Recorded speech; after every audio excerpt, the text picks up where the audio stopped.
लोकरक्षकम्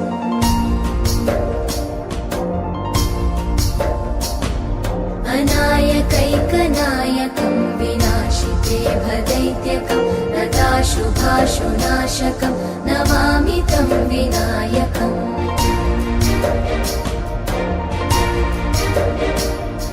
न तेतरातिभीकरं नवोदितार्कभास्वरं न मत्सुरादिनिर्जरं न ताधिकापदुद्धरम्